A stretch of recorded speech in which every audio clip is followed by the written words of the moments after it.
Hello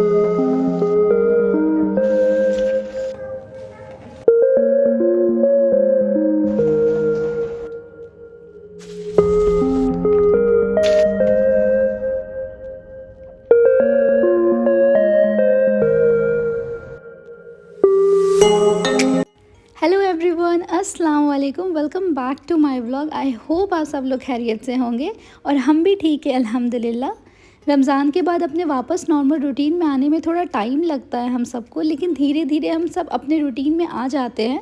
तो बस हम भी अपने रूटीन में आ गए हैं। और जिस दिन मैंने ये वीडियो बनाया था उस दिन हॉलीडे के बाद स्कूल एंड ऑफिस का फर्स्ट डे था, तो बहुत काम था। मतलब डस्टिंग, क्लीनिंग, वॉशिंग सब करना था। तो मैं सारा काम करते वक्त तो वीडियो नहीं दिखा पाऊँगी, नहीं तो ये वीडियो बहुत बड़ी हो जाएगी और फिर आप लोग बोर भी होने लगोगे।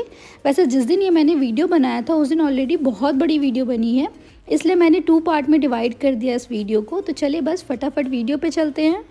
ओके, जैसा कि आप लोग ने स्टार्टिंग के वीडियो में देखा कि मैंने अपने दिन की शुरुआत गर्म पानी से की, जो कि मैंने हस्बैंड और अपने लिए बनाई थी। लेकिन पानी बहुत गर्म था, इसलिए उसको थोड़ी देर के लिए साइड में रख दिए थे और फिर जल्दी जल्दी लंच की तैयारी करने में लग गए थे। अच्छा, जब बच्चे स्कूल जाने लगते हैं तो सबसे ज़्यादा ये चीज़ परेशान करता है कि आज लंच में क्या दूँ। और आप यकीन नहीं मानोगे, मैं पूरी रात यही सोचते हुए निकालती हूँ कि क्या बनाऊँ लंच के लिए। बड़ों के लंच के लिए इतना ज़्यादा सोचना नहीं पड़ता है जितना बच्चों के लिए। और ख़ासकर हम पेरेंट्स जो होते हैं ज़्यादा कोशिश करते हैं कि बच्चों को जितना हो सकता है उतनी हेल्दी चीज़ें दें। तो मैं सोची क्यों नहीं मैं आप लोग के साथ पास्ता की रेसिपी शेयर करूँ, जो मैं अपनी बेटी के लिए हमेशा बनाती हूँ, वो भी हेल्दी वर्जन में। ऐसा तो मेरी बेटी कभी भी लंच फिनिश करके नहीं आती है, लेकिन जिस दिन मैं ये पास्ता देती हूँ ना, उस दिन वो मेरी आईज़ क्लोज करवा के बोलती है कि मम्मा सी माई लंच इज़ फिनिश। तो आप लोग भी इसको एक बार ज़रूर ट्राई करिएगा। किड्स गना लव दिस पास्ता। अब चलिए स्टार्ट करते हैं। तो सबसे पहले मैंने पास्ता को बॉईल करने के लिए रख दिया है। मैंने यहाँ माइक्रोनी पास्ता यूज़ किया है, मुझे ये ज़्यादा सही लगता है। आपको जो भी सही लगता है या आपके पास जो भी पास्ता है उसको बॉईल कर लीजिएगा। अच्छा, हम यहाँ पे ग्रीन पास्ता बना रहे हैं तो उसके लिए ब्रोकली, स्पिनच, एवोकाडो यूज़ करेंगे। आप इसमें कोरिएंडर, मेथी या जुकीनी, आपको जो भी सही लग रहा है ग्रीन वेजीज़ में, उसको यूज़ कर लीजिए। मेरे पास अभी के लिए बस यही 3 चीज़ थी पास्ता में डालने के लिए। यहाँ मैंने ब्रोकली को क्लीन करके एक तरफ बॉईल करने के लिए रख दिया है। जब तक ब्रोकली बॉईल हो रहा है तब तक पालक को थोड़ी देर पानी में धो के छोड़ देंगे, ताकि जो भी उसमें डस्ट लगा है वो निकल कर क्लीन हो जाए। और एक तरफ मैं फ्रूट्स देने वाले भी बेकिंग पाउडर और विनेगर में डाल के छोड़ दूँगी एटलीस्ट 15 मिनट के लिए, ताकि उसमें जितने पेस्टिसाइड है वो निकल जाए। मैं हमेशा फ्रूट्स को ऐसे ही धोती हूँ।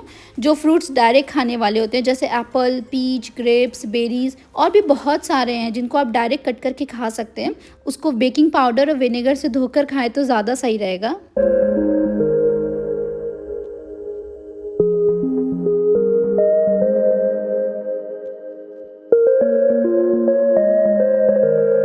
अब यहाँ ब्रोकली बॉईल हो चुका है तो उसको निकाल कर उसी पानी में पालक भी बॉईल कर लेंगे, अगर वो पानी क्लीन है तो।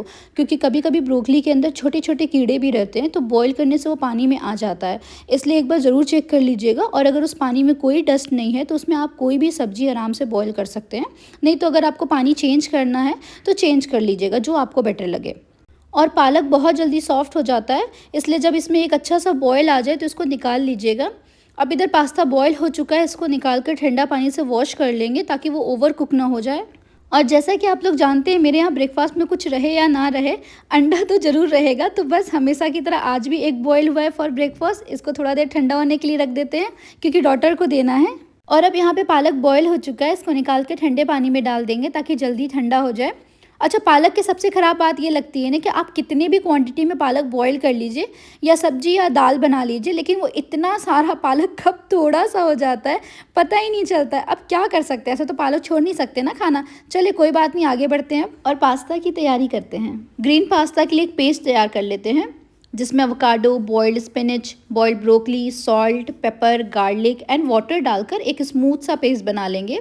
मैं इसमें हमेशा काजू भी डालती हूँ, लेकिन उस दिन वीडियो के चक्कर में मैं भूल गई थी डालना, तो आप लोग काजू भी डालकर पेस्ट बना लीजिएगा। अच्छा, मैं जब ग्राइंड करने गई ना तो मुझे मेरी मिक्सी ने धोखा दे दिया। मतलब वो काम करना ही बंद कर दिया और मेरे पास इसके अलावा कोई दूसरा ग्राइंडर नहीं था। आप यकीन नहीं मानोगे, मैंने इसको मार मार कर उस दिन स्टार्ट किया। ये चीज़ इसने ईद वाले दिन भी मेरे साथ किया था।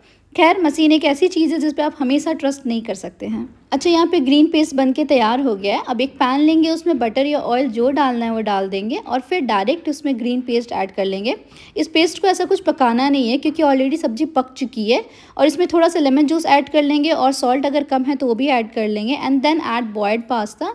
इसमें थोड़ा सा चीज़ भी ऐड कर लेंगे। मैंने यहाँ पे पार्मेज़ान चीज़ यूज़ किया है, आपको जो भी सही लगे वो ऐड कर लीजिएगा एंड दैट्स इट। बस इसको अच्छे से मिक्स कर लेंगे और हमारा ग्रीन पास्ता बनके तैयार है और ये बहुत टेस्टी लगता है खाने में। खाने वाले को पता ही नहीं चलेगा इसमें क्या क्या ऐड हुआ है। और अगर आपको यकीन नहीं हो रहा है तो एक बार ज़रूर थोड़ा सा ट्राई करके देखिएगा, सारे डाउट्स क्लियर हो जाएंगे। अब यहाँ पे सब पैक करके बैग में रख देते हैं, उसके बाद आगे बढ़ते हैं।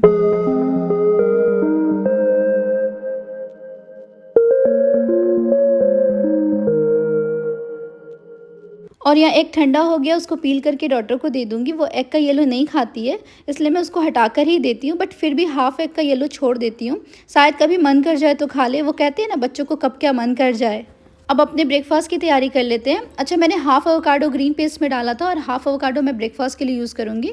यहाँ मैं गुआकामोली बना रही हूँ, बहुत सिंपल है बनाना। इसमें बस chopped onion, tomato without seed, green chilli and chop coriander, बस एक बोल ले लेंगे, उसमें एवोकाडो डाल देंगे, उसकी अच्छी सी कुटाई कर लेंगे। अगर किसी को कूटने का मन हो ना तो यहाँ सारा एवोकाडो पे भड़ास निकाल लीजिएगा और फिर उसमें सारे चॉप्ड किए हुए डाल देंगे and then add black pepper and salt और थोड़ा सा लेमन जूस। बस हमारा गुआकामोली बन के तैयार हो गया है। ये क्रोसान फ्रिज में था इसलिए मैं इसको गर्म कर रही हूँ, ऐसे मैं इसको गर्म नहीं करती हूँ। एक तरफ चाय बनाने के लिए मैंने पानी रख दिया और उसके साथ साथ क्रोसान पे भी नज़र रखेंगे, नहीं तो ये ब्राउन से कब ब्लैक बन जाएगा पता भी नहीं चलेगा।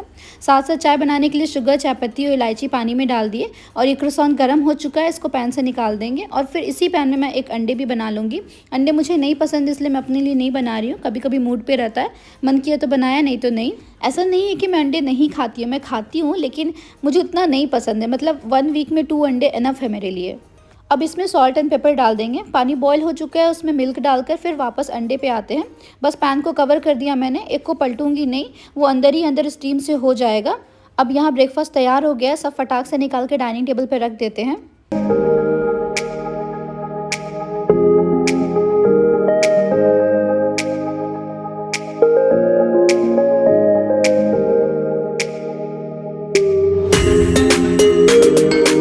ब्रेकफास्ट करने के बाद फटाफट डॉटर को रेडी कर दिया मैंने और अल्हम्दुलिल्लाह सब टाइम पे हो गया और टाइम पे ऑफिस स्कूल के लिए निकल गए लोग।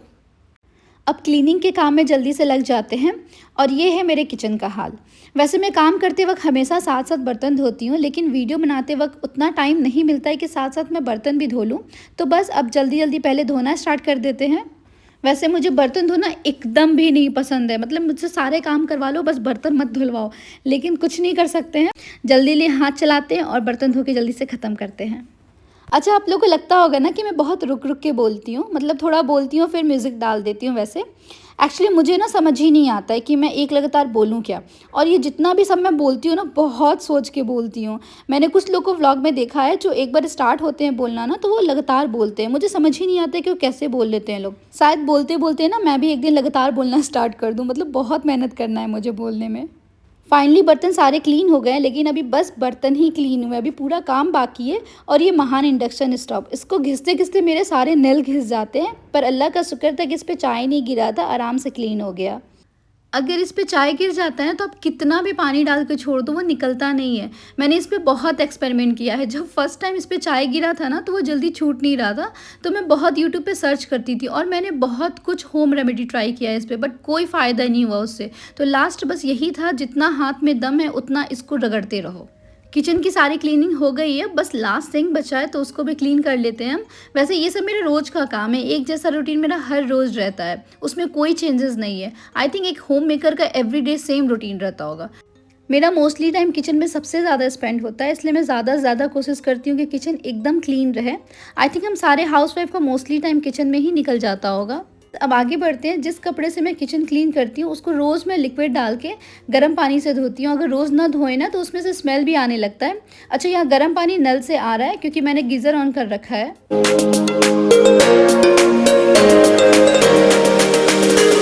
अब मेरा किचन एकदम क्लीन एंड फ्रेश हो गया है। अच्छा, जब किचन एकदम साफ़ हो जाता है तो कितनी खुशी मिलती है ना। अब किचन का तो काम ख़त्म हो गया, बाकी घर की भी साफ़ सफाई कर लेते हैं। ये सब डाइनिंग पे मैंने जस्ट रमज़ान से पहले रखा था, लेकिन अब इसको हटाऊंगी नहीं, यही वापस क्लीन करके रख दूंगी। अच्छा, ये जो छोटा सा पिंक कलर का कैंडल है ना, ये बैटरी से चलता है। तो मेरी डॉटर जब भी डाइनिंग पे खाना खाने आती है ना, तो सबसे पहले इसको ऑन करेगी, फिर खाना स्टार्ट करेगी। मुझे कैंडल्स बहुत पसंद है, सेम उसी तरह उसको भी बहुत पसंद है, इसलिए मैंने बैटरी वाला कैंडल रख दिया ताकि वो अपने से ऑन ऑफ कर सके उसको। जब सुबह मैं तैयार कर रही थी ना लंच और ब्रेकफास्ट, तो डॉटर अपने टॉयज से खेल रही थी, तो बस उसको अब क्लीन अप कर लेते हैं।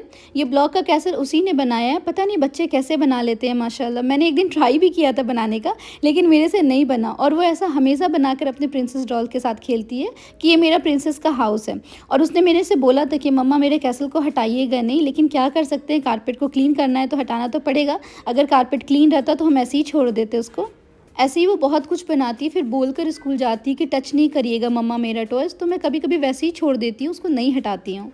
अल्हम्दुलिल्लाह जब बच्चे सबके घर में रहते हैं ना, तो शायद सबका थोड़ा बहुत घर मैसी तो रहता ही होगा। बस उसी तरह कभी कभी मेरा भी रहता है, कभी कभी क्या रोज़ ही रहता है। अगर सुबह क्लीन करो तो रात तक में सब चीज़ इधर उधर हो जाता है, यही रोज़ चलता रहता है बस। अच्छा, मुझे लगता है ना कि घर थोड़ा मेसी होना चाहिए जब बच्चे घर में रहे तो, क्योंकि इंशाल्लाह बच्चे जब बड़े हो जाएंगे ना, तो जो चीज़ें जहाँ रखी है ना वो वहीं पे रहेगी, कोई चीज़ कहीं फैली नहीं रहेगी। कभी कभी मेरी बेटी मेरे किचन के सारे प्लेट स्पून बोल सब लाकर खेलती है, तो मैं उसको खेलने देती हूँ, लेकिन वो सारी चीज़ मैं उसी से रखवाती हूँ ताकि उसको ये पता रहे कि अगर वो चीज़ें फैलाएगी तो उसी को क्लीन अप करना है। अच्छा, कभी कभी आप सबने यूट्यूब या इंस्टाग्राम वगैरह पे देखा होगा कि बहुत लोगों के घर में बच्चे रहते हैं, लेकिन उनका घर हमेशा एकदम क्लीन रहता है। और हम लोग सोचते हैं कि हमारे घर में हमेशा हर चीज़ फैला हुआ रहता है, पर नहीं, हम वो देख रहे हैं जो हमें दिखाया जा रहा है। उससे पहले क्या है और उसके बाद क्या है वो हम सबको नहीं पता है। शायद उनको भी बहुत मेहनत करना पड़ता होगा वीडियो बनाने से पहले। मेरा बस यही मानना है कि जो आप ऑनलाइन देख रहे हैं उससे अपना दिल छोटा ना करें कि मेरी हर चीज़ें घर में इधर से उधर है। मैं भी एक वक्त पे ये सब बहुत सोचती थी, मेरा घर एकदम फैला हुआ रहता है, सारी चीज़ें इधर से उधर है, पर मैं उस वक्त गलत थी। एनीवेज, बहुत ज्ञान वाली बातें कर ली मैंने, शायद इतना अकल तो मेरे पास है भी नहीं, पता नहीं कैसे इतनी सारी बातें बोल दिया मैंने। अब मेरा मॉर्निंग का काम फिनिश हो गया और मैं बहुत थक गई हूँ, इसलिए अब आराम से थोड़ा देर बैठ के टीवी देखकर कॉफ़ी पीऊँगी। कॉफ़ी मुझे बहुत पसंद है, मतलब मुझे रोज़ एक कॉफ़ी चाहिए, सारा थकान ख़त्म करता है मेरा। और आप लोग में से किसको किसको कॉफ़ी पसंद है, एक बार कमेंट बॉक्स में ज़रूर बता के जाइएगा। मैंने यहाँ पे कैरेमल माकियाटो कॉफ़ी बनाया है, जिसमें सबसे पहले मैंने वनीला सिरप डाला और फिर आइस। इतना आइस मैं डालती नहीं हूँ, लेकिन बहुत गर्मी है इसलिए डाला। और फिर इसमें मिल्क और फिर जो एस्प्रेसो निकाला है वो डाल दिया, एंड देन लास्ट में caramel syrup, that's it. No extra sugar, क्योंकि सिरप वगैरह में ऑलरेडी शुगर रहता है, तो उतना स्वीट मेरे लिए काफ़ी है। अब थोड़ा देर रिलैक्स होकर बैठ जाते हैं। और वैसे इतना सारा काम मेरा रोज़ का नहीं है, जब वीकेंड या हॉलीडेज़ के बाद स्कूल ऑफिस स्टार्ट होता है ना, तो उस दिन थोड़ा काम ज़्यादा रहता है। ऐसे नॉर्मली मैं रोज़ रोज़ डस्टिंग का काम नहीं करती हूँ, वन डे गैप करके ही करती हूँ। जब मेरे सारे काम ख़त्म हुए थे ना, तो उसमें 12 o'clock हो रहा था और 1 आवर रिलैक्स करने के बाद डॉटर को स्कूल से लाने का वक्त भी हो गया। अब बस रेडी होके चल देते हैं। और स्कूल वॉकिंग डिस्टेंस पे है, इसलिए कोई दिक्कत नहीं है। बट यहाँ की जो धूप होती है ना, वो बहुत जलन वाली होती है। मतलब बाहर निकलो ना तो फेस बर्न करने लगता है, और बाहर से जब घर आओ ना तो फेस पूरा रेड हो जाता है। चलिए कोई बात नहीं, इसका कुछ भी नहीं कर सकते हैं।